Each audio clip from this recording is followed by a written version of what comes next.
আমি আর মাম্মা বেরিয়ে পড়েছি, যাচ্ছি ডাক্তারের কাছে, দেখা যাক। গুড মর্নিং এভরিওয়ান, কেমন আছো সকলে? আশা করছি সকলে তোমরা ভীষণই ভালো আছো। আমরাও কিন্তু বেশ ভালোই আছি।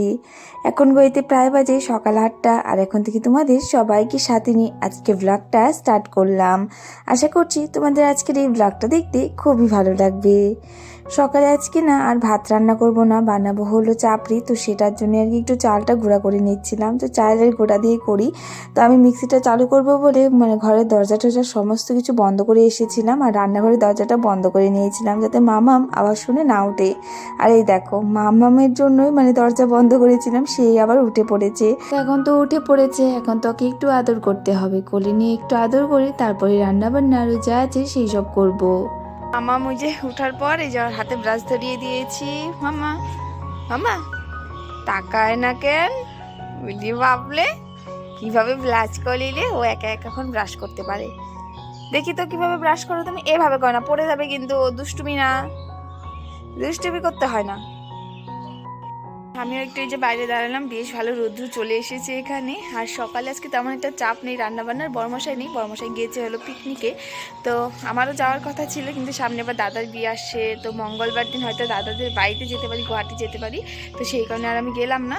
আর আজকে আবার যাবো ডাক্তারের কাছে। কেন পরে বলছি, এখন মামাকে মুখটা ধুয়ে দিয়ে নিই।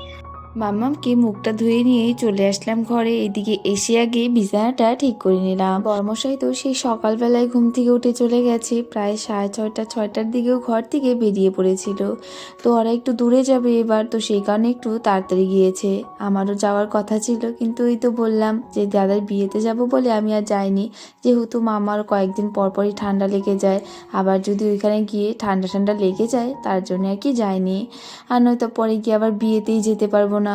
তো এইদিকে না আমি তারপরে যে চলে আসলাম, দেখো ঘরটর গুছিয়ে চলে আসলাম রান্নাঘরে। এইদিকে যেই সব আর কি বানাবো আর কি সকালে খাওয়ার জন্য, সেটাই আর কি বানিয়ে নিচ্ছি।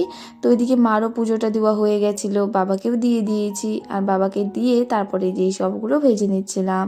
আর এই গোলা রুটি না চাপড়ি বলি আমরা, এটা অনেকে অনেক কিছুই বলে, কিন্তু আমরা চাপড়ি বলি কিন্তু।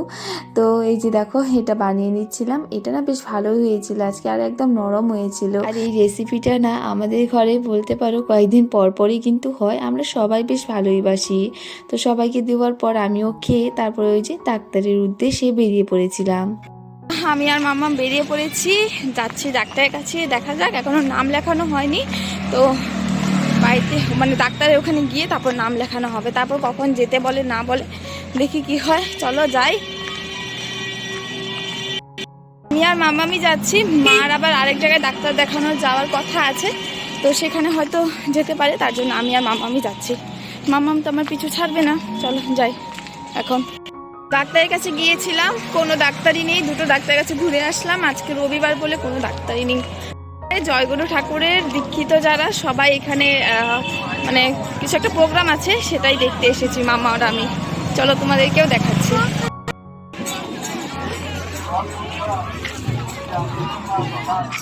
ওই দেখো, ওই যে দেখ তোর মাসি, ওই যে।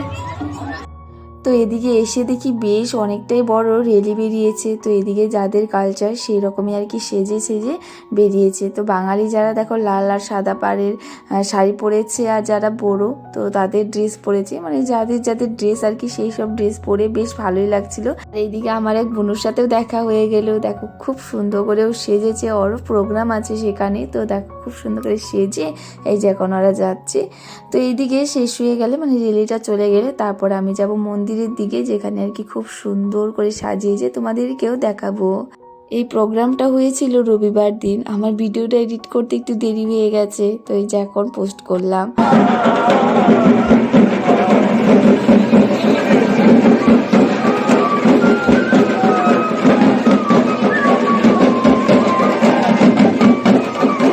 এইদিকে দেখো ওরা সবাই যাওয়ার পর আমি কিন্তু চলে গেছিলাম যেখানে মন্দিরটা, সেখানে। আর যাওয়ার পর দেখলাম যে সেখানে না ডাক্তার এসেছে, বিনা পয়সায় ডাক্তার দেখবে। তো সেখানে ভাবলাম আমি একটু দেখিনি। তো এইসব দেখাতে একটু দেরি হয়ে গেছিল, তারপর আমি আর মন্দিরের দিকে যেতেই পারিনি।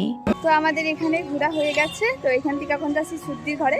আজকে শুদ্ধির ঘরে নেমন্তন্ন ছিল আমার তো এখানে এই যে প্রেসক্রিপশন দিয়েছে, তো এক্সট্রাই করাতে বলেছে। তো কালকে ভালো করে আবার যেই ডাক্তার দেখাতে এসেছিলাম সেই ডাক্তার তো পাইনি, সেই ডাক্তার কালকে দেখাবো। চলো এখন সুতির ঘরে আর মার্ককে ফোন করে এখন বলতে হবে। চলো। আর এখানে আসার পর জাইম্বুর সাথেও দেখা হয়ে গেছিলো, তো সেখানে জাইম্বুর সাথেই চলে যাচ্ছি সুদ্দির ঘরে। আর এদিকে রাস্তা দিয়ে দেখো বেশ সুন্দর কিন্তু সাজিয়েছিল। দিদির ঘরে চলে এসেছি, আর এসে দিদির সাথে একটু গল্প করলাম ওখানে বসে। আর এখন আমি চলে আসলাম সারে, মামা ওই যে পিচকারি নিয়েছে সেটা দেখে, এইটা না দাঁড়া আমি জল দিচ্ছি। তখন মামাম জল দিবে গাছে, ওকে জল দি। পিচকারি নিয়ে এসেছে, সেটা থেকে পাগল হয়ে গেছে, বলছে মা আমি জল দেবো। এই যে দেখো পিচকারি নিয়ে একদম রেডি না মাম্মা? এটা তো দাদা ভাইয়ের, তাই এখন তো তোমার হয়ে গেল। এই যে দাঁড়াও জল দিচ্ছি, গাছে জল দিবে। হ্যাঁ জল না পড়েই যায় সাইড থেকে।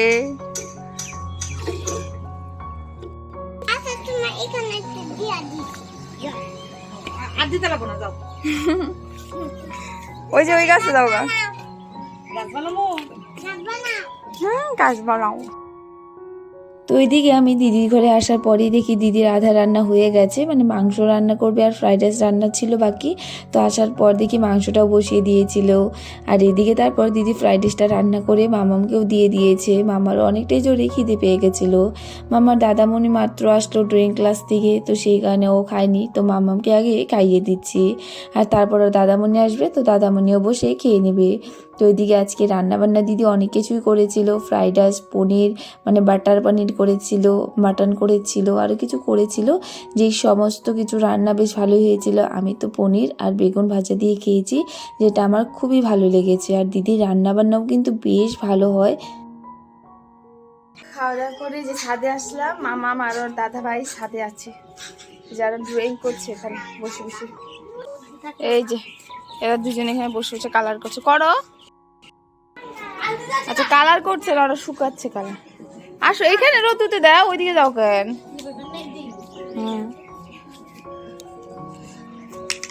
তো আর সারাদিন দিদির ঘরে খুব মজাতেই কেটে গেল, আর ছাদেই বলতে পারো বেশিক্ষণ সময় কেটে গেছে। তো এখানে এই যে খাওয়া দাওয়ার পর এখানেই বসেছিলাম অনেকক্ষণ। আর এখন প্রায় মানে সূর্য মামার নিচে রয়ে যাচ্ছে, তো এখন সূর্যটা ডুবেই যাচ্ছে প্রায়। এখন যাব হলো নিচের দিকে, মামামও রয়েছে এইদিকে। চলো মামারা ড্রয়িং করে আসলো, ঘরেও গিয়েছিল কিন্তু আমি ছাদেই বসেছিলাম, একজন ফোন করেছিল তার সাথে কথা বলছিলাম। তো চলো এখন নিচে যাই, আর একটু পরে আমরা চলেও যাবো বাড়ি।